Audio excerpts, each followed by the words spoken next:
When great men fall, don't laugh, learn. The bounce-back story of a defunct Ghanaian financial services CEO. If you are a child of wisdom, there are so many life experiences that should keep you grounded and humble, no matter how well you are doing in life. A few years ago, a man I knew was running a finance company. He had so much money and was doing a lot of big things. I was so inspired that I arranged business and life lesson classes with him for Tuesdays and Thursdays, 2 hours each day, to teach me about money and business success. I used to go to him for classes with a book and pen and take notes. He will give me assignments, send me problem questions and scenarios for me to solve, and I will diligently do the assignment and submit it. He will mark it, review it, and send me a short report on what I got right and what I got wrong. Fast forward. The banking sector cleanup took away his finance company. He lost everything except a few excavators he had that were sustaining him and his family gradually. Then he lost the excavators to the Galamsey operations that happened some time ago, where the machines were being seized and some were burned on site. He became very broke. It became so bad at some point that he sold his only car to help pay his kids' fees and took Uber or a taxi whenever he had to step out. I knew he wasn't as liquid as he used to be, but I didn't know things had gotten that bad until one day he sent me a text. "Big, I think I need your help at this point. I am ashamed, dying, and getting depressed. Your business and life lesson teacher needs the student now to help." When I saw it, I was gripped with thawing emotions. I immediately called him and asked what the problem was. He said it wasn't a phone discussion, so if I could come home. I moved immediately and went to his house.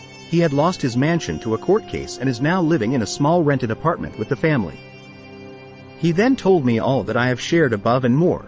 So many damning personal things that I can't share those ones here publicly, but it was very disheartening. Honestly, after he was done, I wept. I then told him that his adversity hasn't changed how I see him and that I will still come to him any day to learn.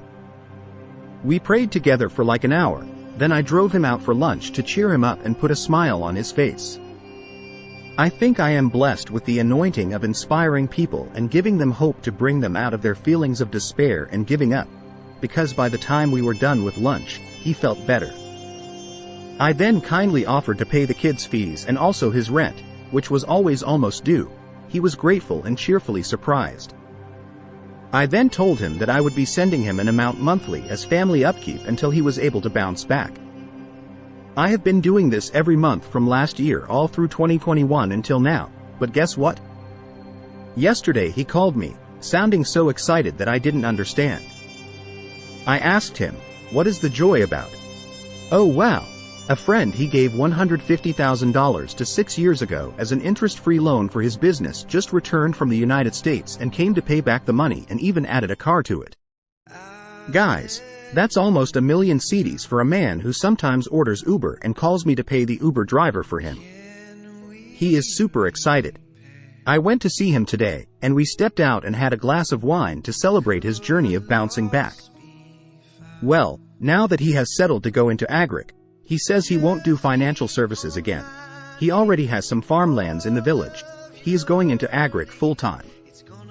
When we drove back to his house to drop him off, he sat next to me at the driver's side, held my hand, removed my fist from the gear pole, and pulled me closer to himself. He rubbed his hands over mine and started tearing. I was so touched. "You saved me and my family, Big. I am forever grateful." We exchanged emotional words. He got down, and I drove off. I got home, and voila, I saw a flat envelope on the seat.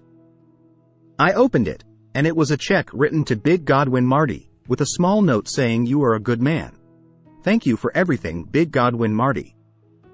The amount on the check is crazy.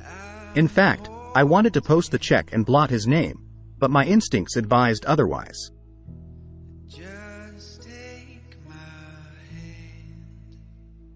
1. Generally, you should respect everyone regardless of their status, but when you have extraordinary respect for people because of their wealth, fame, or status, don't lose that respect for them when they fail. Life can be cruel sometimes. Don't be an agent of the propagation of its cruelty. 2. Be kind. The world is full of pain and despair. Be a beacon of hope. Show more kindness to people when they are down to nothing. 3. Do not rejoice over people's falls. Do not gossip about people's misfortunes. It is a sign of disloyalty and a dysfunctional spirit. 4. Understand that life can change for anyone at any time, so if even you are up today, treat people well. This man was very good to me, so I didn't struggle to help him all the way through to even last month's end. I remember somewhere in 2014, he helped me pay salaries at Websoft for 3 months from his personal savings. 5. Don't wait to fail by yourself to learn. You can learn through wisdom by observing life and learning from those who have gone before you and fallen. Be prudent in your ways, respect money, treat it well, and be frugal. A man who could throw a lavish party and spend so much got to a point where he needed 75 cedis to pay an Uber driver, which I had to pay for him.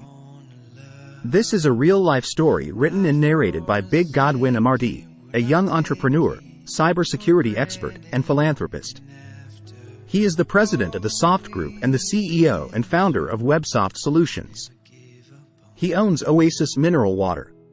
Follow Big Godwin Marty on Facebook to be inspired and transformed. Kindly consider subscribing to our channel for more life-transforming messages and videos. Be safe out there.